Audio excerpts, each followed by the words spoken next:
There's a long list of people I'll never have respect for. Cheaters, drunk drivers, animal abusers, murderers. Yeah, that's right, I'm not afraid to say it, I'm not gonna censor myself. I think you gotta be a real jerk to kill someone. Standing wipers is another one. I don't understand what kind of psychopath would stand up after doing their business to wipe when the toilet seat already spreads your cheeks, giving you the optimal angle of entrance to your butthole. Doesn't make any sense. You're adding extra steps and more of a nuisance. And another thing that I'll never have respect for are pathetic scumbags that abuse the YouTube strike system because their feelings got hurt. And that has been happening quite a bit lately on the platform. It's been an incredible week for little slimy weasels that like to use the YouTube strike system because someone made a video they weren't overly happy about. So I wanted to march on in here and administer some wedgies and shoot spitballs at these fucking dweebs that are doing this disgusting weenie behavior where they're abusing this YouTube system to try and get rid of videos that said not nice things about their content. The first one I want to cover is from this YouTube channel, Penguinz0. They received a copyright strike from another YouTuber named The Manny Show. I'll go ahead and play a clip from this video that explains it. That one of my videos had a copyright takedown, which is very new to my channel. The video in question that was taken down is why everyone hates The Manny Show. And the YouTube automated email says, "Hi Penguinz, we received a copyright removal request." I was unfamiliar with The Manny Show before this situation, and I really missed 30 minutes ago when I was still in ignorant bliss about who this was, because this shit is insufferable. It's a massive YouTube channel that just aims to fill the shorts algorithm with brain rot content to try and farm subs off of it. It sucks, it super sucks. Copyright strikes are a huge deal. It's more than just the video getting taken down, it affects the entire channel. I'm sure all of you are familiar with the strike system on this platform. It's the nuclear option. When someone does that, it's a declaration of war, and that's when things get extremely serious. And it's also an unforgivable sin on the internet. If you ever have that little devil on your shoulder that convinces you to file a copyright strike, just know that blemish is gonna haunt you for the rest of your fucking life on the cyberspace. People don't forget that. So if you're filing a strike on a channel, you better hope that that channel is publicly beheading puppies or something, because otherwise, everyone's going to hate you for it forever. Strikes, in an ideal world, would be reserved for repeat offender channels that are publishing like borderline criminal content. Anything aside from that, and you could just file a normal copyright claim and block. You don't have to choose to strike the channel. You can just take down the video you think is in violation of your copyright or whatever, and have that be that. But when you go the extra step here and put the cherry on top of the shit cake with a strike, then it becomes a huge deal. But in a situation like this, The Manny Show would still very much be in the wrong, even if they took the lesser of two evils and just removed the video without the strike. Because they have no grounds for removing the video whatsoever. They have no legs to stand on. It's a completely fraudulent claim that blatantly abuses YouTube's system. The channel that was struck, Penguinz0, is a commentary channel that will play a clip from a piece of content, let it play for like 10 or 15 seconds or so, and then talk about it, giving their commentary on whatever they're going over, whatever the subject is. Looking at the removal request, we can see that 13 seconds of the video was enough to lead The Manny Show to strike the entire fucking channel here. That's some fucking filthy fish paste right there. 13-second clip was enough to have The Manny Show bring the hammer down with the iron fist on the channel, because Penguinz0 was saying some less than stellar things about The Manny Show, I guess. But you can't strike someone because your feelings were hurt over what he was saying about your content. That's just not how it works. He hasn't violated any rules at all. You are totally fine to play bits and pieces from other content and then talk about it, transform it with your commentary, your jokes, your input, whatever it is. It's not like Penguinz0 took the entire video from The Manny Show and re-uploaded it without adding anything to it, without changing it whatsoever.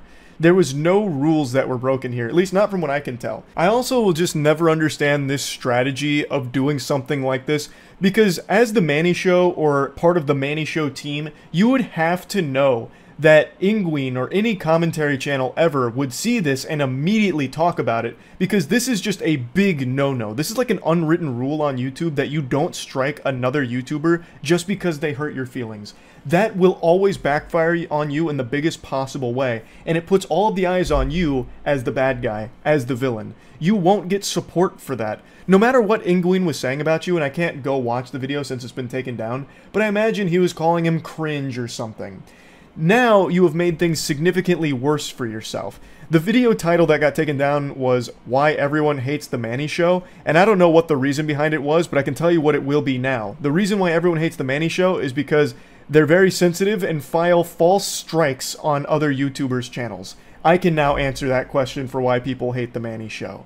And that's because of your actions. Not even because of your content, it's because what you've done when someone criticized you. It's fucking stupid. It's so dumb. Speaking of dumb and stupid, we have the actual fucking mascot for those things, Tech Lead here. He is apparently still filing false DMCA claims. I just made a video talking about him. I called it Complete Loser. I went over his last fraudulent strike that he issued on Internet Anarchist. Mudahar posted this on June 29th, so only a couple days ago. This appears to be a screenshot of Tech Lead filing a DMCA takedown request. This is a classic SpongeBob, how many times do we have to teach you this lesson, old man moment. This one is particularly enjoyable though because this means that YouTube automatically declined Tech Lead's attempt to falsely strike another channel. This doesn't happen super often with YouTube, but they do have measures in place to prevent offenders like Tech Lead from abusing these systems once they're made aware of it. So what happens, and I've seen it a couple of times, what happens is you take one of these fucking worms like Tech Lead, they file a takedown removal request. YouTube will then start processing it and realize that this is just a bunch of hooey. So YouTube will actually send you an email making you aware that someone tried to target a particular video for a particular reason. In Mudahar's case, that video from a Tech Lead segment. And they tell you that they are not going to take any action because they believe it's fair use, but they want to put it on your radar in case you want to do something with that information. The reason they state is in case you want to delete it just to be safe to avoid any kind of like legal ramifications if they decide to go above the YouTube strike system. So they just give you that information so that way you can plan your next steps accordingly, whether it's deleting the video or contacting the party directly. So that's why Mudahar has that copy there of the Tech Lead DMCA. It's because YouTube thought it was such a load of barnacles that they didn't even bother fucking with it. They just threw it into the trash pile right away, but sent a copy to Mudahar to basically use as toilet paper if he wants. That is so poetic for Tech Lead. YouTube won't even take him seriously anymore. I'm surprised they haven't taken legal action against him since he has openly on record admitted to abusing their system, which is a legal problem. That is actually him admitting to some very bad activity that YouTube could absolutely slap him for.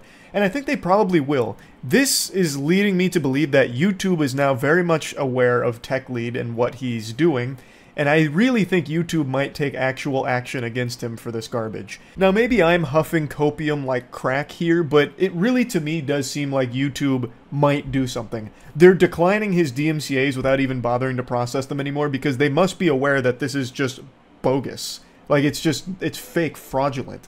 So maybe they'll do something against Tech Lead. I think they absolutely should. And this has nothing to do with his false DMCA takedown strike crusade that he's going on, but I have to talk about this because it was so pathetic. A few nights ago, actually by this point it's probably like 5 or 6 nights ago, maybe even like a week ago, I'm losing track of time, everything's blending together. But I was streaming Elden Ring, I was playing the DLC, and I saw Tech Lead poke his curious little head up in my chat. And he would cheer on whatever boss I was fighting at the time, like, go get him, demon guy, beat his ass, that kind of thing. You called me a complete loser? Well, look at you, you're dying to this Elden Ring boss, loser. And nobody in the chat even noticed he was there. He's such an insignificant fly that even his attempts to try and stir up shit in the chat didn't work. It just flew under the radar because no one gives a fuck about him. But I saw him because I'm always paying attention to the chat. It's the most fun about streaming is interacting with the community. So I saw a Tech Lead in there, but I didn't call any attention to him. I just sat there and just looked at what he was saying. And I know he started fuming because I'm actually good at Elden Ring. So he came in during the Mother Finger boss fight, and it only took me like 5 tries or something on that boss. and he came in there at like the third or so try. So he only got to see me take 1, maybe 2 deaths until I beat the boss, and then he just had to sit there and say some other nonsense outside of that because I wasn't struggling on the bosses.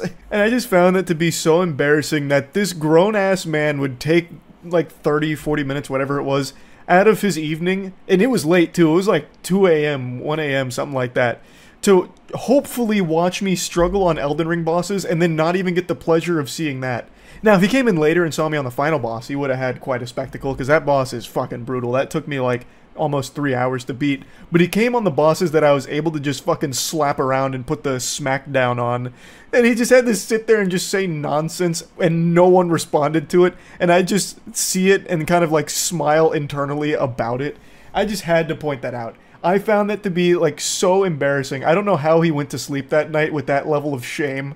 Going into my chat to try and start shit only to have no response from anybody. Just straight up crickets.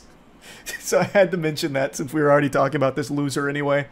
But yeah, I just wanted to talk about these 2 cases here because within just a week, we've already seen 2 YouTubers, again, falsely strike or attempt to strike other channels for nonsense reasons. And I think that shit sucks. That's about it. See ya.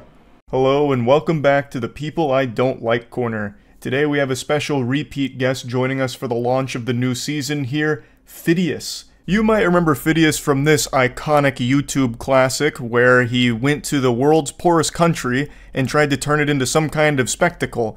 This is actually the original thumbnail from Pyrocynical's video. After the backlash though, he changed it to his current one, which is this. The video is, I spent 100 hours in the world's poorest country, and basically it boils down to him going, whoa, look at all these poor people.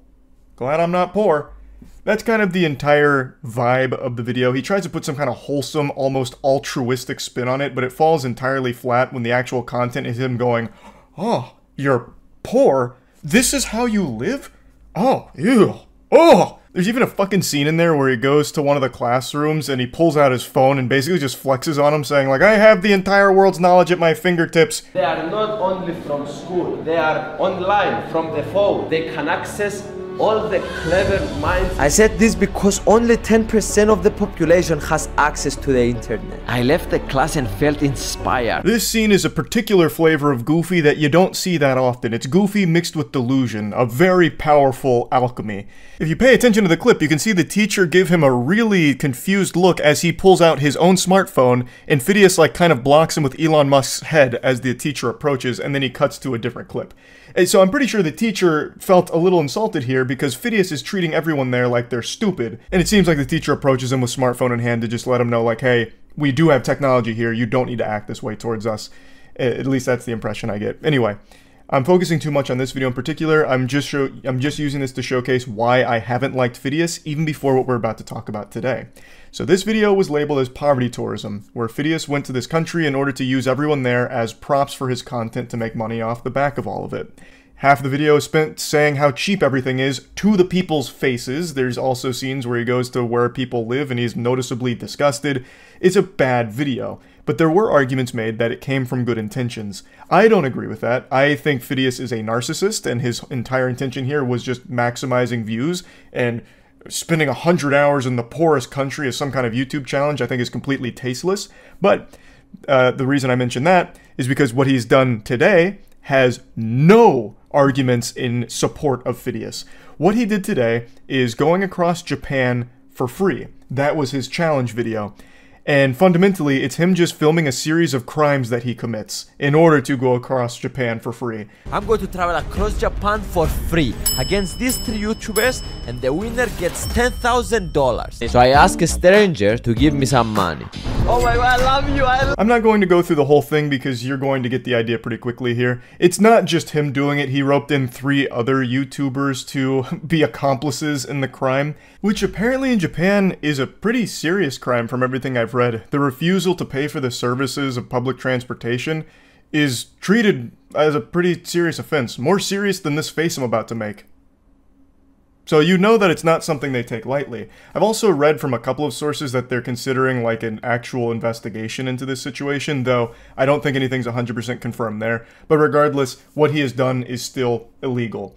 Now, in the beginning here, he asks a stranger for money so he can pay for the bus. I guess that counts because he's not using his own money, thus he is still traveling for free. To go down, so hopefully he doesn't ask me to pay. Get off? Yes. 680, yeah. 6. Only this. 80.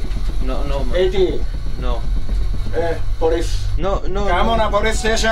80 yen. Because I was 80 yen short. In the police station, they started interrogating me and they took my phone away, so I couldn't film anything. Good lord, even the brain worms inside of his noodle must be in agony. When his neurons are firing, it just produces nothing but trash.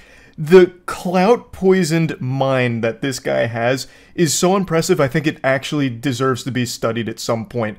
Just taking a peek at his frontal lobe and his thought process would be insightful. He gets detained for 5 hours in Japan, and the number one thing he was concerned about is he wasn't able to film it. I don't know how you even end up that fucked up. That is so degenerate and so embarrassing. He said the police eventually let him go and covered the 80 yen that he was short, so I imagine they just got unbelievably annoyed with this goober and said, enough is enough, we can't take the headache any longer, get the fuck out of here, we'll cover it, just leave us alone. So they send him on his way and he immediately goes and commits a series of crimes. So the police already knows me, so I'm going to disguise myself.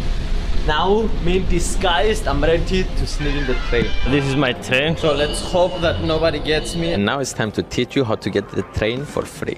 So I'm entering the train, and I will find the toilet and go straight to the toilet. Here is the bathroom. I will just lock myself the whole time in the bathroom.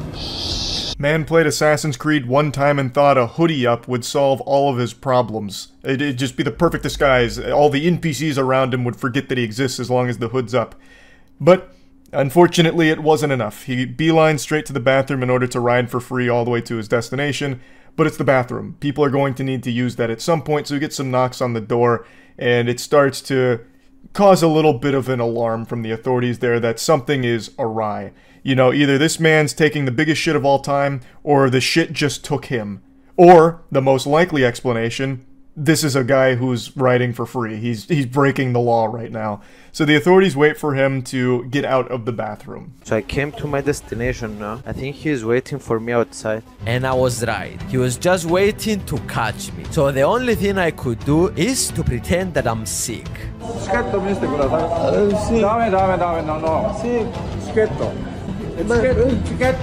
When I sat down, he released me, and immediately I started running. But he called the police, and they are searching for me now. We're definitely getting in trouble here. So the officers got him in like a WWE lockup here. He's got him, you know, caught with his pants down, and eventually Phidias wiggles his way free and says that the cops were called on him, so he's trying to beat them to the next train so he can continue his crime spree. Now, I'm going to break the magician's code here and just speculate on something. I think this part is probably faked. I think it was real that he didn't pay and wasn't planning to, but when he did get briefly apprehended by the authorities there, I think what most likely happened is he paid for the ride he had just experienced and then is only pretending that he ran away from them. I don't think even he is stupid enough to try and evade arrest like this. You would actually have to be one of the biggest fucking idiots on the planet to do this, and also film it. I just can't believe that there's enough whippets in the world that you could hit that would damage your brain enough to think that any of this is a good idea. But he is a YouTuber at the end of the day, which means he probably is just fucking dumb enough to really do this and think that it's smart, all while filming his entire crime spree. There are ticket inspectors on this train, so I'm hiding in the toilet. This is stressful, I'm not gonna lie. It's getting to my nerves. Luckily, the train has arrived before the police could find me. Again, we're going to do the same method, toilet. Can't believe that this is real and not a movie. It'd be the most boring movie ever. I just think the whole concept of the video is dog shit. Traveling across Japan for free isn't an interesting concept. You can do anything for free. I'll just go ahead and spoil it for you. if you want to be a criminal. Right now, you could go to the store and get a 100% discount off any item if you just take it and run. It's not like they've come up with like a clever plan or anything remotely interesting or entertaining. They just go to the shitter on the trains and sit there until they reach their destination. That's it. It's so fucking lame. It's just committing crimes. All you are doing is committing crimes and recording all of the evidence of what you've done. Assuming, of course, it's real, which you never really know for sure. I think there's a good chance that all of this was real, but I also think there is a chance that it's fake, where they did just pay for their trip and pretend that they didn't, though in the beginning I am confident he did actually just try and exploit the kindness of that Japanese person who gave him money for the bus, and then refusing to cover what was missing and then spent 5 hours in the police station. All of that I think was legitimate, but I think there is a chance that all of the free train rides were faked. Because I really just can't imagine a world where this fucking goofball ran away from the authorities after he was caught in the bathroom after not paying. So that's just my working game theory there, but regardless, it sucks. This guy sucks. And speaking of exploiting kindness, I really just can't stand the way this guy interacts with the people around him. He treats all of them like they're NPCs. He really does. So a lot of the video is spent hitchhiking towards the end, where they're all getting like different rides from different strangers to where they need to go. And all of the people giving them the rides are absolute sweethearts.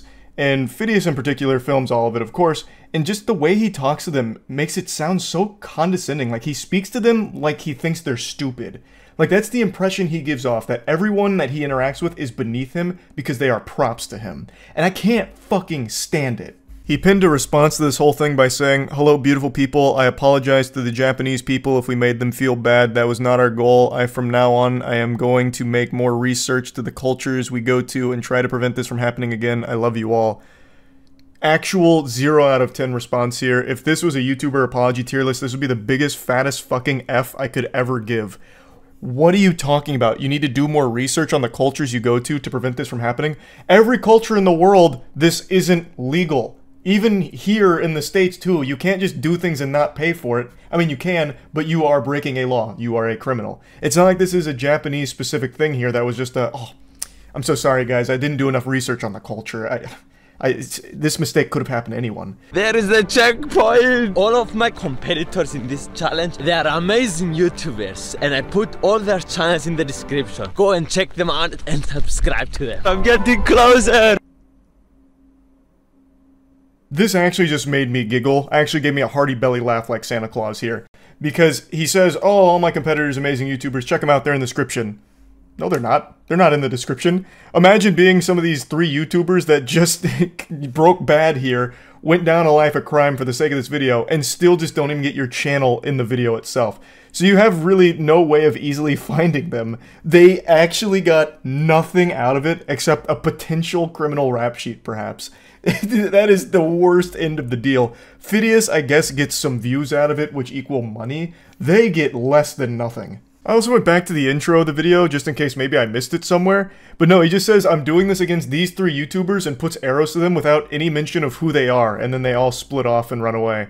So there is no telling who they even are. They actually just got erased from this.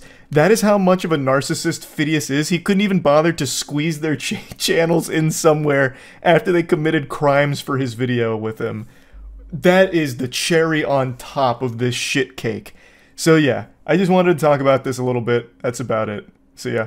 This is going to be the last video I make on this topic. I just feel obligated to give a little update, a slight follow-up to yesterday's video, since a lot has happened over the last 24 hours and a couple things have changed. Yesterday I posted a video talking about the most disgusting trend on YouTube right now, and over the last 24 hours, it's gotten worse. Just like a porta potty at an EDM music festival, it just keeps getting shittier. I'll quickly go ahead and slap you with the cliff notes on the trend that I'm talking about. A beloved YouTuber named Technoblade recently passed away, and some degenerate, low-life douchebags have been trying to use that as a way of profiting, whether it's subscribers or actual money. So that's basically the meat of the situation here, and over the last 24 hours, it's gotten real wacky here. This has taken some really unpredictable twists here that not even M. Night Shyamalan could have written. One of these accounts that posted like 10 Technoblade videos faked a charity donation. I'll get into that in a minute, but it has been getting really fucking awful. But I want to start with the only piece of good news. Yesterday, I mentioned a channel called It's Owen, which was the channel that actually got banned for clickbaiting Technoblade's passing by making videos like Mr. Beast's final message to Technoblade and shit like that. His account got banished to the Shadow Realm for it, but he was trying to argue with them on Twitter to get it reinstated, and YouTube came out today and wiped their ass with his face, letting him know that he will not be getting his account back and he will not be able to make any further accounts, which I think is huge because, as I mentioned, he had multiple other accounts that he was clickbaiting on and then turning around and selling on Twitter. So it seems like he's also lost access to all the other accounts too. God, that feels good to read. This is a rare YouTube W here. Just served him up a plate of spaghetti and meatballs. Hold the balls. He's off the platform for good, it seems, and in response to this cowardly weenie privated his Twitter account. The once proud Owen, who wasn't afraid to let the world and all the plebeians know that he doesn't give a fuck, and that he's proud to be called the king of clickbait, is all of a sudden hiding and retreating into the shadows like a spooked little goblin going back to his cave. I'm sure this won't be the end of Owen on the platform. I'm certain he'll pop up somewhere again with more clickbait, but this is still a great thing to see YouTube stick to their guns on what is the right decision, since his content actually was a violation of their policy. Now, unfortunately, that's the only sliver of good news in this awful situation, so I wanted to start with the dessert, so that way the vegetables will be more tolerable, and let's get into that now. The Dream SMP official channel. This is a channel I talked about yesterday. It's run by a guy named Runalong, who is not a Dream SMP member. This account is not official, despite the name saying it is, so it's already misleading and tricking people into thinking that this is actually made in collaboration with Dream SMP, when it's not. It's run by one guy. It is fully monetized, and yesterday, as of yesterday, they had posted 25 videos all on the passing of Technoblade, all fully monetized. Now, they've posted up to 27, and since I'm making this video at 5:30 p.m., I imagine by the time this video goes up, he'll probably have posted 1 or 2 more on Technoblade in that time. But right now, they have posted 27 videos all on Technoblade and his passing. In yesterday's video, I pulled up the Discord screenshots that someone had a conversation with Runalong and asked him about the money. He said that he's giving half of the money from the AdSense to charity. So, naturally, you can assume that he's keeping the other half, which means he is directly profiting off milking this Technoblade situation here. Now, he does say a portion in the messages, but I have to assume he meant like half, because a portion doesn't even sound like that much, but I'm guessing he meant half. In the beginning of some of his Technoblade videos, he puts a message on screen that's like this, where he says most of the money is going to charity, so it's a lot of mixed messages here, and then encourages viewers to not skip the ads, which, from what I've read, is almost a violation of the YouTube policy in and of itself. That's such a fucking weird thing to ask too. Don't skip the ads because then you're taking money away from charity. Why are you trying to guilt viewers like that? If the point of the content is to celebrate Technoblade's life, why the fuck are you going to try and make people feel bad if they're running ad block or skipping ads? That's already extremely douchey. And it should raise a lot of red flags to viewers as well, behind the actual motive of these videos. What's the intent? If it's supposed to be positive and celebrating Technoblade, why is there immediately an emphasis on money? The purpose of the videos isn't fundraising, because if it was, he would have put the fundraiser on the video, which he didn't, which is also mentioned in the screenshots. If it was all about raising money, there would be a fundraiser on the side of the video, just like every other video that tries to raise money for a good cause. But that's clearly not here, which means that can't be the reason for the videos. So then what the fuck is up with the emphasis on money and not skipping the ads in the beginning? That's shady as hell. That's so fucking sketchy. But even aside from the actual dollars going into his pocket from AdSense here, The channel has gained thousands of new subscribers from posting all of this content. 27 videos, and most of them are just extremely short, where it'll be like a minute and a half where Run Along took a screenshot of one person's community post and put text-to-speech over it. And then he'll publish the video, put ads on it, and call it a day. And then he'll do that multiple times a day. He's posted 27 videos like that in 5 days. He treats Technoblade's death as if it's a coin block in Super Mario Brothers for him, where he'll just jump up and hit it, but instead of getting a coin, he gets views out of it. It's so fucking gross. And like I said, it's not even just about the money. If none of his videos were monetized, the fact that he still made 27 of them shows very clear intent to gain as much from this situation as possible, so that way he can personally capitalize off it. There is no excuse for 27 videos on a tragedy like this. That's so fucked up. It's beyond scummy. However, Dream SMP Official sees it differently. Yesterday, Run Along, the owner of the account, posted a response to my video, as well as other people that called him out, and it is so laughably awful that it only existed for 21 minutes on the channel before Run Along realized how bad it was. But luckily there's a few re-uploads, so I'll go ahead and show you it. Has recently come to my attention by people harassing me that there seems to be a problem. The Technoblade videos I've posted gathered a lot of hate, and YouTubers made videos on me for them. First, these YouTubers are getting millions of views commenting on the situation and making thousands of dollars by reacting to everything. This is super hypocritical while trying to expose me for not donating the money to charity. Wrong. Just immediately wrong. Coming in here like Phoenix Wright with the objection here. I'm pretty sure he didn't even bother watching the videos. He probably just like read a couple comments and thought he understood the gist. I even made a point to say it's not about him donating the money to charity. The irrefutable fact is you have made 27 videos on the passing of Technoblade. Whether that's getting streamer reactions to the news, or just looking at tweets about it, or just going to different moments of the past to put a Technoblade video out. That's an excessive amount of content, all focused on a tragedy. And yeah, the fact that they're fully monetized is a bit scummier, and the fact that you openly admit that only half of the AdSense is going to charity while I imagine you're keeping the other half is like Mr. Krabs level of greed. You know, it's not like these videos cost you anything to make. You took a screenshot and used free text-to-speech. These were free videos. So it's not like you had any overhead that you're needing to cover or anything. So yeah, that does make it even scummier. But it was never the crux of what I was talking about. You are profiting more than money with subscribers. Your channel is growing because you have made 27 videos milking a tragedy. You are profiting off the death of a beloved, great person, and I think it's shitty, as do most people. That's what you're getting all of the less than favorable reviews for, because you keep making videos on this. It's just disrespectful at this point, and you can't argue that it's a positive thing. You lost that right after your 20th upload on the subject. You just treat this as a view farm, a fucking cheat code for views, engagement, and subscribers. You also then draw a shitty comparison between what you're doing and the people that are calling you out. It's not hypocritical. The people that are calling you out, myself included, aren't profiting off Technoblade's passing like you are.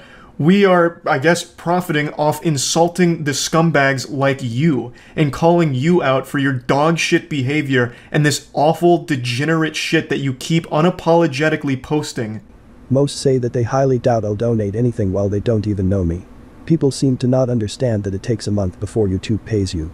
Before jumping to conclusions, I will update everyone about my donation on the community tab or video showing me donating all the revenue from the Technoblade straight into charity. Have videos where it's either honoring his death or showing unrelated clips of his brother.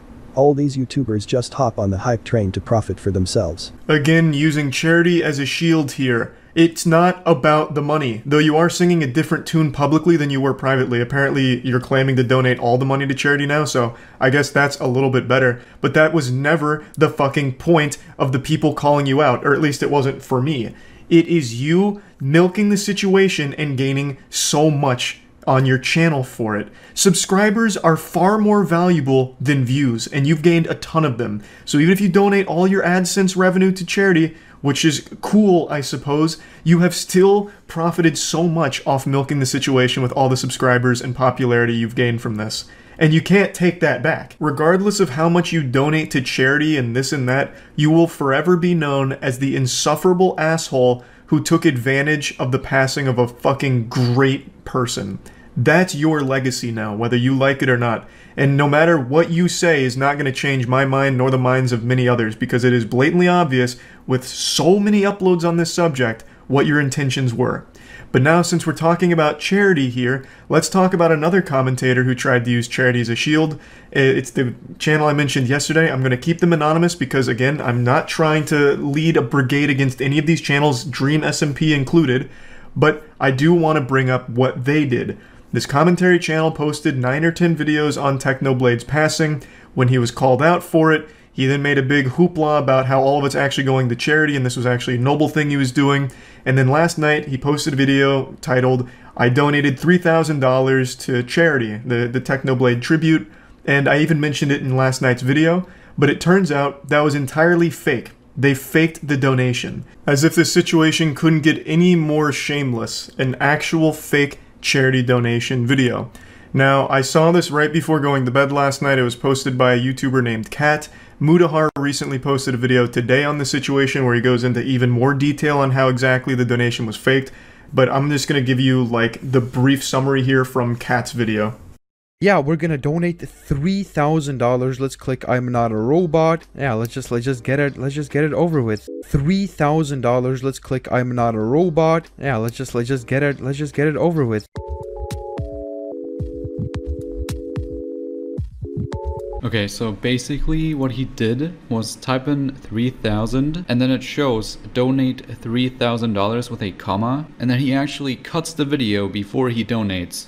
And what he actually cuts out is basically he changes the amount to something lower, and then he used inspect element and then changed the amount to 3,000, but he forgot to add the comma. Caught red-handed with his pants down in the cookie jar. This was an exposed in 4K moment for the cringe compilation. So now let's boot Scoot and Boogie into a more thorough explanation of what happened. This YouTube commentary channel made 9 or 10 videos on Technoblade's passing, and then in their donation video showed the revenue some of the videos had earned, and it was up to like 2.6K. Then said he was adding $300 of his own money to the pot to bring it up to a nice even 3,000, and then donated it in video. But this YouTuber Kat noticed that there was something wrong and figured out that what actually happened here is the commentary YouTuber faked it by using inspect element. So he initially typed in 3,000 to get a legitimate 3,000 donation on screen. He then cut the video, changed it to a lower amount, and then inspect elemented it to bring it back to 3,000, but forgot the comma. So a big whoops-a-daisy there, and it turns out he was absolutely right. That's exactly what the commentary channel did. In a follow-up video, the YouTuber posted the truth about my donation, where he openly admitted that he faked it. He said he was under so much pressure from the community to donate the money that he wanted to do it right away but didn't have $3,000, so he donated $300 of his own money and faked the rest, and was planning on donating it once the money came in from YouTube. Of course, I don't know who the fuck would ever believe him. You'd have to be like actually clinically insane to trust this man, to take his word on anything. Faking a charity donation is about as low as it gets, but that was his explanation. He deleted the video where he openly admits to it. He now has another video where he just talks about how he's the most hated Minecraft YouTuber now, which makes sense because faking a donation to charity after you've been milking a tragedy is just the ultimate insult and beyond despicable. I actually can't understand how anyone could possibly support this person going forward, but to my surprise, there still are. In his video where he talks about being the most hated Minecraft YouTuber, there's so many comments that are like, it takes so much courage to admit when you're wrong. I'm so thankful that you admitted that you faked it, and I forgive you. Can't wait for your next upload. But why? You know, I mean, you're totally within your right to do that if you want, all power to you. But why? The content he makes is this shit. When Technoblade was first diagnosed, this same commentary channel made like fucking 20 videos on that. The exact same thing he just did on his passing, he also did for his diagnosis. Why watch that? What the fuck is the point? You can't trust him. He's faked a donation, and if he was never caught for faking it, I don't think he would have actually bothered donating the 2.6K. He would have just kept it. You know, there's no way of knowing, but I don't think he would have. He just got exposed for it and then again tried to take the high road and play the victim. It's so fucking gross. how low some of these channels will go for the sake of views and subscribers. Because like I mentioned yesterday, this channel has gained 16,000 subs in the last 5 days that he's been milking this content, which is 16 times the normal rate of subscribers that he gains in a fucking month. So he's profiting off this massively, and then still faking donations on top of it. It just blows my mind. I wanted to do a little follow-up on the situation since it's getting even crazier, and I really do hope that this will be the last of it and people finally just stop with all of this absolute garbage. And yeah, that's really about it. So yeah. Alright everyone, it's time to get out the tinfoil butt plug and put that way up in there, because it's about to get really into the conspiracy side of YouTube. I'm sure a lot of you, if you've been on the platform over the last month at all for any duration of time, you've been recommended a video from a creator named Janelle Eliana. She is a up-and-coming creator, and that's not even the right word for it. She's an exploding creator, a fucking supernova superstar of YouTube, who in 2 videos has amassed 1.4 million subscribers and growing 100,000 subscribers a day. Now, for anyone that's ever used a platform or used any platform ever on the internet, you know those numbers are nuts. In fact, they're more than nuts. They're the whole goddamn penis. Those numbers are unbelievable to the point where it seems fake, phony, as if it was artificially boosted. And this is where we get into the conspiracy theory on Janelle Eliana's explosion on YouTube. I want to say right away, I actually like her videos. The 2 videos she's posted, I think are interesting. She's entertaining, and I could see those videos being very popular with audiences. I think they're very well made. But that being said, 2 videos, 1.4 million views, and every single account getting recommended both videos is a little suspicious, especially when you consider the fact that Susan, the head of YouTube, once said this to Juice WRLD. Gee, you know how we spoke about getting your subscribers up? She's the big boss of it all. Oh, so yeah. this is the real, this is the whole thing. I know. How can we help you? You're so talented. We gotta get your subscriber numbers way up. We're gonna make it happen, alright? So, using what you just heard from Susan, it's not out of the realm of possibility to think that YouTube would artificially increase someone's subscriber numbers, or at the very least, handpick people to start showing everyone to try and get more attention their way.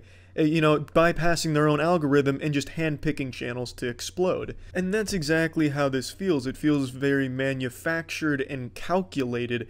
I even tested this myself. I logged on to Tiana's old YouTube account, one she hasn't logged into in at least a year or 2 years, and I was immediately recommended Janelle Eliana on the homepage. Right away, both videos.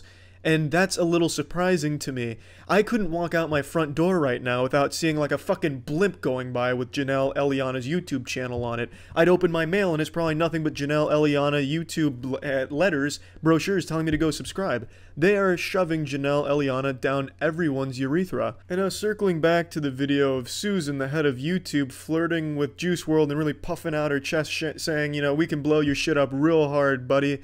This is exactly what it feels like. This is what they've done with Janelle. And a lot of people say that it all came from Instagram, because she did have an Instagram account before starting YouTube. However, in a video from a YouTuber called Memology, they talk about this by showing that her Instagram account had no growth until July 12th, which is after her first video was posted, which means the growth on her Instagram came from YouTube, not the other way around. Her Instagram followers didn't go to YouTube and blow her shit up. The YouTube people went from YouTube and blew up her Instagram shit. So there was really no connection between her already having Instagram and then posting that video.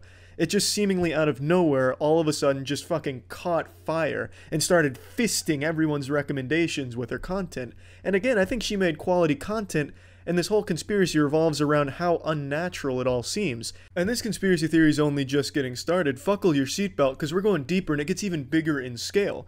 There's more twists and turns and wild wacky adventures in this conspiracy theory. It's like fucking Game of Thrones again, but without shitty writing in the last 2 seasons. So, a couple months ago, YouTube announced that they're going to be abbreviating public subscriber count. And what that means is sites like Social Blade are no longer going to be able to give people real-time subscriber information. And Social Blade is a site that people go to look at trends and see channel growth, and it allows you to identify shit like Janelle's incredible channel growth. By abbreviating the subscriber count and getting rid of the site's ability to display these things, people aren't going to be able to track how quickly a channel is growing, which means YouTube could easily hide the fact that they're artificially increasing a channel's subscriber numbers and putting them more on the front page because you wouldn't be able to track that data, since it'd only go in 100,000 or 1,000,000 increments. Now, why would they want to artificially boost channels?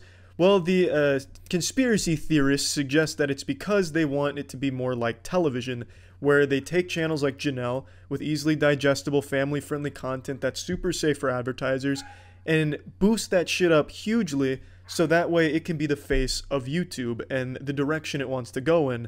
And to be honest, I kind of understand that idea because YouTube really does actively want to be like television. The entire trending page is just turbo late night with Jimmy Falimmel. But ultimately, I have to completely disagree with this portion of the conspiracy theory because YouTube is totally shameless. They wouldn't try and hide shit. They're not exactly criminals going in and bleaching their fingerprints. They're not going to hide any evidence. They're very open with the fact that they don't give a shit. If YouTube's going to artificially boost a channel, they're probably going to brag about it on Twitter. Like, hey guys, we just dumped 10 million subscribers on this channel. Fuck yeah, baby. Suck our assholes. YouTube doesn't give a shit. They're not going to go through the effort of implementing new systems to hide some shady shit they're doing. They've never done that in the past. You have to be new to the platform to think that it cares enough to hide any of the dumb shit they do. They know they have a monopoly, they know they can get away with anything, so they're not going to bother going through that effort. They outright will take a big old loogie, spit it right in your eye. They're not going to hide it. I'm pretty certain the reason they want to abbreviate the sub count is that way so people can't use it as a weapon, I think is their idea. Imagine being so goddamn pathetic you think unsubscribing to someone is a weaponized terrorist act, but I think that's their idea because the James Charles thing, the cancel culture, pro-Jared, people like the mob mentality where they all contribute to the common goal of canceling somebody, and YouTube doesn't like that people aren't playing nice. So they want to inhibit people's ability to join the mob. If you can't see how many subscribers someone's losing, you're less likely to hop aboard the unsubscribe train. I don't know. I think that's their thought process.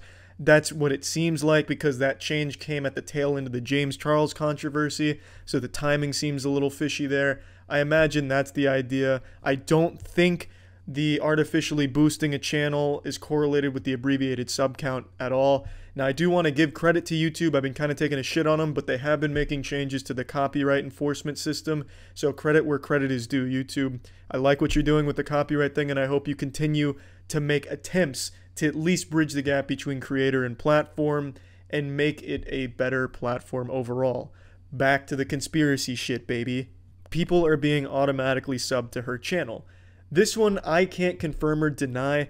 I logged in on Tiana's old YouTube account. She was not subscribed, though she was constantly recommended the videos. And in Memeology's video, he shows a lot of screenshots from about 1,000 fucking commenters that all say they were automatically subbed to her and have no idea who she is or why they were subbed to her. There's no way to confirm if that's real. It could just be people making shit up for the sake of a myth on YouTube, like the Loch Ness Monster, or, you know, like the boogeyman of YouTube. Help, guys. My YouTube account's been hacked and haunted by the ghost of Chad Hurley, and I've been automatically subscribed to Janelle. What's going on? Well, shit. Need an exorcism. It could be totally fake. People subscribed and forgot. People accidentally subscribed. But the conspiracy goes even deeper. Just had a fucking fat voice crack, so maybe there is some paranormal play here. Going deeper, they say YouTube has access to the inactive accounts that they occasionally purge. As some of you know, if an account gets way too inactive, they just get rid of the account. That being said, they say that they are subscribing those really old accounts to her, so it's not suspicious. No one's account is meant to get automatically subscribed. It's an accident if it does, because they're trying to do the inactive ones to her. There's no way of knowing if that's real or not. That's really grasping. That I seem to be highly unlikely that they're using inactive accounts to mass subscribe to her. There's literally no way at all to know unless YouTube just comes out and, you know, takes off their shirt, waves it over their head. Yep, we've been doing that. Woohoo, yaha, I've been doing it. There's no way you're ever going to get confirmation on that. And there's no way to know if being automatically subscribed to her is a real thing or just, again, made up. I was rendering the video and then remembered I didn't talk about this anime's villain. So, according to conspiracy theorist Philip DeFranco is the puppet master pulling the strings and making Janelle Eliana dance. He is the secret behind her success because in a recent video, Philip talks about her and promotes her channel. Now, it is a little odd that out of nowhere he just starts promoting her, saying how much he loves her channel, jerking off to it every day. It's the perfect zig to the YouTube zag. It's amazing. It's great. It is a little odd and out of place, but I don't know if that's actually good evidence, solid evidence to confirm that he has a hand in it, because he really does just talk about news and shit like that, so maybe he was just talking about it because she was already blowing up. I don't know, I don't really like the guy. I'm not going to white knight him and fight his battles, but it's not exactly strong evidence. And as a whole, I think the conspiracy theory has a lot of problems with it, though there is something very unnatural about Janelle's growth. And again, Memology's video talks about it in pretty good detail, but in a nutshell, it doesn't take too long and too much thinking to realize that, hey, someone's first video on a platform that doesn't really have a pre-established following probably is pretty unlikely to get 5 million views in a week. That seems a little odd. Oh, it's even odder that she's getting 100,000 subs a day on only 2 videos. That's a little weird. You know, you don't have to connect a lot of dots or do a whole lot of thought experimenting to figure out that something's a little fishy there, and with Susan having that video of her saying that she can blow up a channel out of nowhere, it's a little fishy. But anyway, just wanted to talk about this because I think it's an interesting subject, and that's about it. So yeah. What does every douche tuber have in common besides a micro penis? Energy. That's right. You see, the douche tuber species has learned that in order to keep the attention of children, they have to jingle keys in front of them constantly. They have to pop out a titty that's full of milk for them to suckle on, and it's a very high energy titty they need to present. Thus, they always put on a fake persona, and you get those real crazy wild intros, the "What's going on, fam squad? Today we're doing the try not to call Thanos at 3 a.m. challenge and come in our pants. Are you ready, bitch boy? I'm ready, shit boy. Let's get into it. Don't forget to smash that subscribe button. Yeehaw, whoa, whoa, whoa, whoa." That's why you always end up with that shit, because children like the energy. They feed off it. But what happens when the douche tubers have no energy and are very boring? Let's find out. I just want to quickly say this warning has never held less meaning than it does on this video. This is another pause challenge. This is from the Martinez twins, and the most extreme stunt they do here is shoot water from a hose in their face. It's not exactly the most dangerous and daring Evel Knievel stunts. It's not like they're trained to take water from a hose to the face. It's just not that fucking big of a deal. I don't think they needed the warning.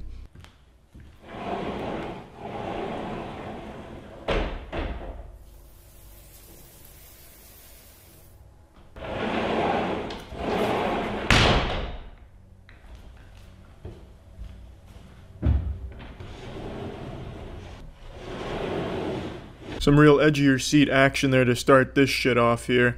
I mean, he comes out of the bathroom looking like a fucking Gryffindor recruit at Hogwarts, and then he comes out of the closet looking like a standard douche tuber. But what's missing here is any energy at all, or effort, really. It's super weird. This comes across as like a really bad scene in an indie movie. This almost looks like a Neil Breen scene, honestly. There's nothing happening, there's no reason for it. This could have totally just been edited out and they could just say, hey, let's go ahead and start this. But instead, they take 20 seconds to show him going in the bathroom, you know, jerking off real quick, coming out, and then changed. What's the point? Okay, I'm ready. You see me? I'm ready. Ready to go. First of all, we gotta wake up my brother, so we should go. It honestly never occurred to me just how important that royalty-free background music is to Douchebag's YouTube videos, because you notice he doesn't use anything, it's just completely quiet and him talking at it, and it's so uncomfortable. It's like the start of snuff video or like poorly acted porn. And when you don't have that background music in there, it just really highlights how fake your energy is, and it really just makes it seem so fucking weird. This intro should serve as a PSA to up-and-coming assholes to make sure you have some music in there. You wanna wake up everyone? Yeah, bro. Hi. Hi. Oh, wait, what? Yo. Oh. Now these two were part of Jake Paul's Team 10 at one point, but they split off to do their own douchebag videos, but they're not very good at it. Like, watching their videos is like watching a Snapchat story, but with even less energy. Thank you. Thank you. I think it's dope. Hey, welcome to Starbucks. I just want an ice vanilla latte with some milk. And where are you looking at? I want a cookie. My name is... I honestly have no fucking clue what that little skit was right there, but it seemed like something right out of Tommy Wiseau's The Room. I don't understand what that was. I think it was them trying to, like, voice act what happened when they went into Starbucks, but I honestly have no idea what that fucking disaster was. It was a beautiful, beautiful piece, honestly probably directed by Neil Breen himself there, and probably the best part of the video, really. Morning routine every single day. We go to Starbucks. We eat sandwich and we drink coffee. Who gives a shit about your morning routine? Ivan, pose.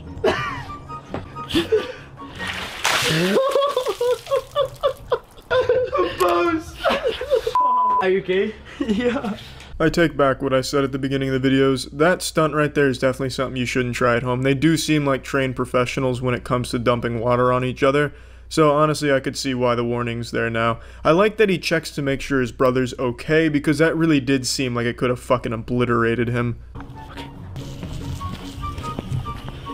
What's up, man? Yo, what up? What are you doing? Taking care of the... No. Pose. Stop. Bro! Taking care of what? You're just making mud pies. This man just standing out here with the garden hose spraying dirt with water. Yeah, you're working real hard over there. Truly trained professionals. Don't try this shit at home.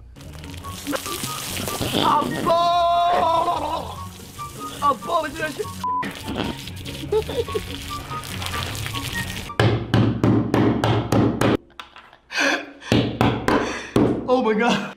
This pause challenge is getting wild. Some gut-busting, side-splitting comedy by spraying his brother with a hose right into busting up some AirPods.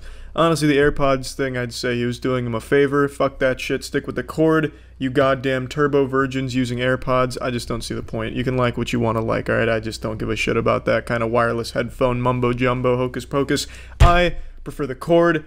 And, well, back to the pause challenge. Good. I'm feeling good. Sorry. Pause! It's been twice in a day. Wait, don't worry. Pause. Pause! Now this one does look like an unironically dangerous stunt right here. He is benching some fat fucking weight there. That looks like it might be pushing 40 pounds. So making him pause like that, there's only so much the human muscles can take. It's gonna give out and destroy his sternum if he keeps him paused for too long. I fucking love the weights on here. Where did he find these weights? At Whole Foods or some shit? Where do you even find weights that look like these? This looks like a toy weight set that a child would have. You know, like my toddler's first bodybuilding set, my toddler's first gym, my toddler's first CrossFit trip. I don't understand this. I have to know how much that shit weighs. It can't be more than 2.5 pounds. It looks like it's made out of fucking Play-Doh. Stop. Bro, no, this is crazy. Okay, let me pose that. No, bro. It's very clear every douchebag on YouTube is connected in one way or another, because when they do these challenges, they always do kind of the same thing. Every pause challenge has the pantsing in public, and a lot of other similar things. It's just like this interconnected web of assholes. You know, it's like asshole to asshole, like Requiem of a Dream style. Like they just suction cup to each other. And it's sickening. Like, at least be creative with your douchebaggery. Like, at least, you know, come up with your own ideas with it. And I hope you like... I hope you guys like this video. Give it a big So. thumbs up. Thumbs up. Yeah, wait. Pause. No. Yeah, so that wraps up that exhilarating pause challenge. I thought this was just super weird that they wouldn't just do the most basic shit that they all do by having wacky sound effects and the background music and stuff, and they very clearly fake their energy and then at times don't even bother faking energy, just have it completely monotone. It's super different from most douchetubers. Like, they're breaking ground here. They're going against the grain, and I just thought it was an interesting little video to look at here. So that's what happens when there's no energy in the douche tubing. See ya. In the event of a celebrity's death, there's always a lot of confusion afterwards, but there's one thing you can always be 100% certain and rest assured of. Michael McCrudden's jerking off because that celebrity's dead now and is frantically doing research on Wikipedia to make a quick video about them. Now, who is Michael McCrudden? Michael McCrudden is YouTube's most popular necrophiliac. His content focuses on biographies for celebrities called Before They Were Famous, and his newest most popular series, Before They Were Gone, which is basically just middle school book report level research done on celebrities after they've died. And it's very greedy and disgusting because these Before They Were Gone videos are released hours after the celebrity's death. Before the fucking body even goes cold, he's got a video up. And before the fucking family knows the celebrity's gone, Michael McCrudden's already got the video up. If a fucking family member in your family dies, Michael McCrudden's probably already got a video to showcase at the funeral to celebrate it. And he monetizes these super heavily, which, you know, it's not like an evil thing. If you're going to talk about news and stuff, you're going to talk about death. I understand monetizing that. But in their Before They Were Gone videos, they're so lazily thrown together and so shitty. And he has the audacity to throw at bare minimum 4 ad breaks in his 11-minute Before They Were Gone videos, such as the Mac Miller one, which came up pretty much as Mac Miller was dying. Mac Miller was probably still alive when Michael McCrudden had this video done. So I thought it would be kind of fun to do my own little video on this vulture here. So this is before he was an internet douchebag, asshole, greedy motherfucker, Michael McCrudden's story. Now this is a little bit more low budget than Michael McCrudden's magnum opus of video content. However, I'm going to follow his established formula of getting most of the facts wrong anyway. Michael McCrudden was born to single mother Ruth Patty Winkle in 1986. As a child, he would wake up every morning and instead of watching cartoons before school, he would read obituaries and put a nice smile on his face. Michael McCrudden always found himself fascinated and in love with the idea of death and monetizing it. However, this morbid fascination led to Mr. McCrudden being ostracized by his peers because he would often write preemptive eulogies for each of his classmates in the event that they died. However, McCrudden has always possessed an iron will and a small penis, so he never let his isolation bother him. He knew his path and he knew what he had to do. He knew he was destined to fuck corpses with a condom made out of $100 bills, and that's exactly what he's done. His big breakthrough came in the mid-1990s when Mr. McCrudden was but a young teenager and his cousin's beloved family dog had just passed away.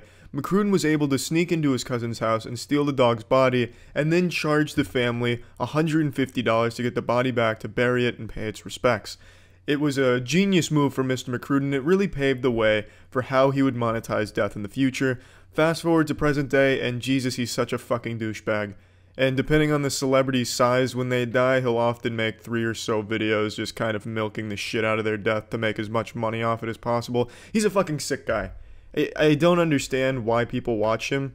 If they want the kind of information he delivers, they can literally just go to the first Wikipedia page and find everything he talked about. I honestly wouldn't be surprised if in like a year from now, with his Before They Were Gones, he actually had videos he himself took of the celebrities while outside their house at night, just for some more like authentic home video style things.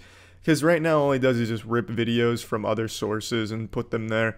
Which you would expect, but I'm expecting Michael McCrudden's going to amp this up to the next level and get more involved in celebrity deaths, maybe start praying more often to the Grim Reaper to kill more celebrities, because apparently that's all Mr. McCrudden looks forward to. It's fucking disgusting, and I think he's a big old piece of shit, as do most people.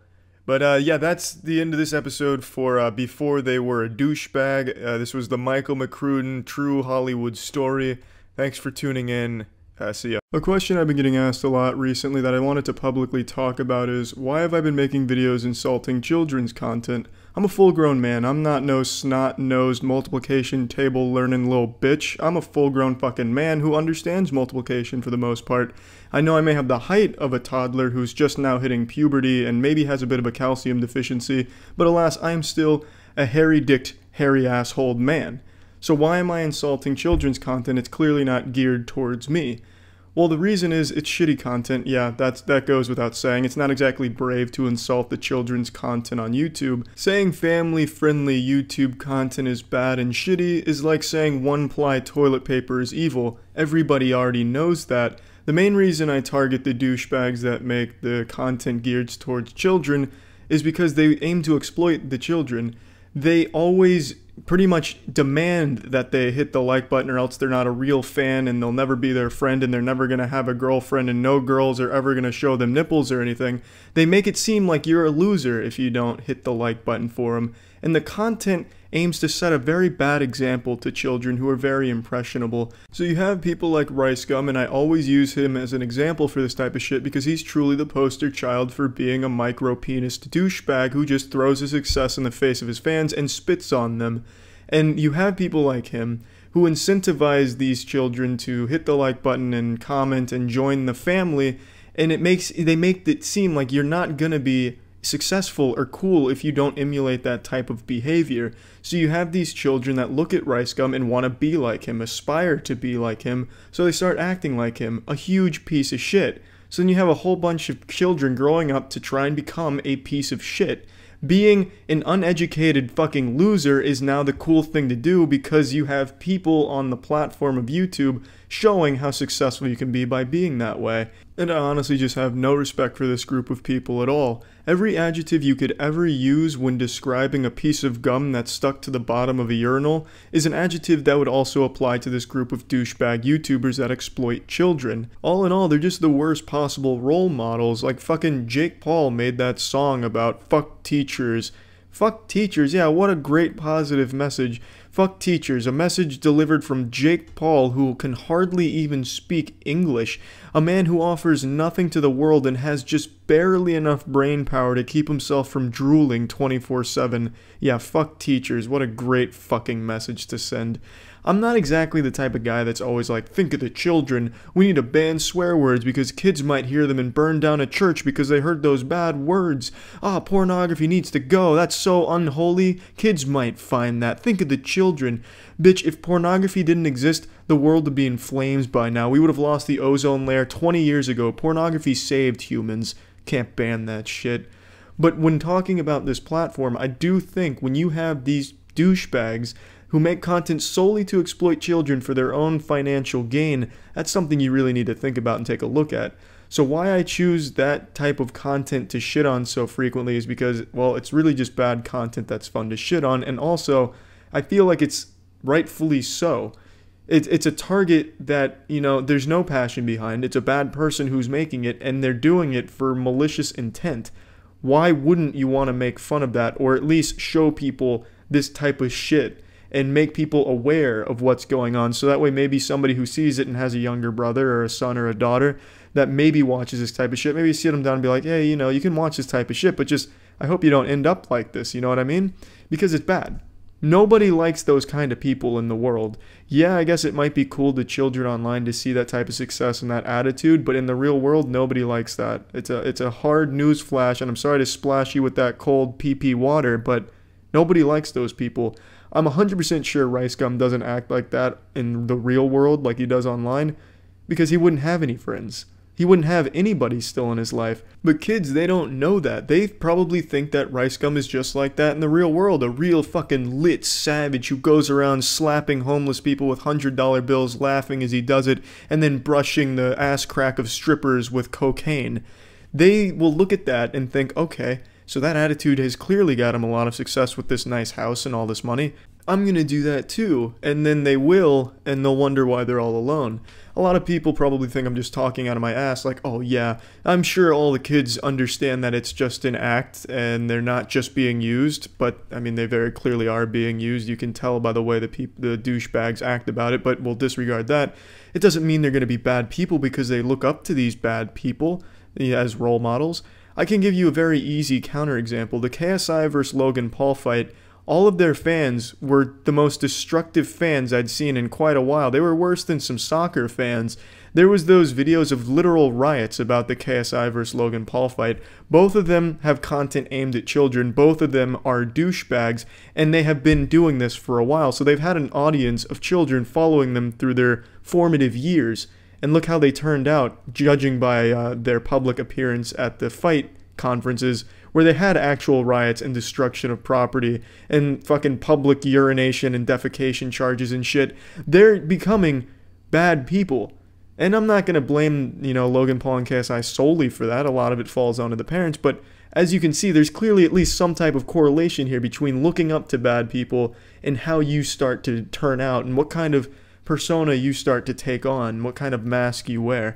It's just bad. When you have content that's geared towards just exploiting people and acting like a douchebag for money and views and likes, you're gonna have people that try and emulate that and take on that in the real world, and that fucking sucks. Nobody likes those people. So I choose shitty, family-friendly, exploitative content to insult and shit on because it's bad content that's fun to insult.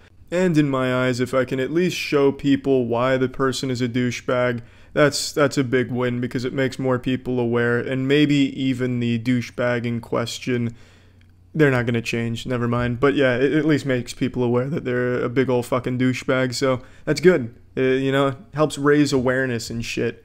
So yeah, that's it. So yeah.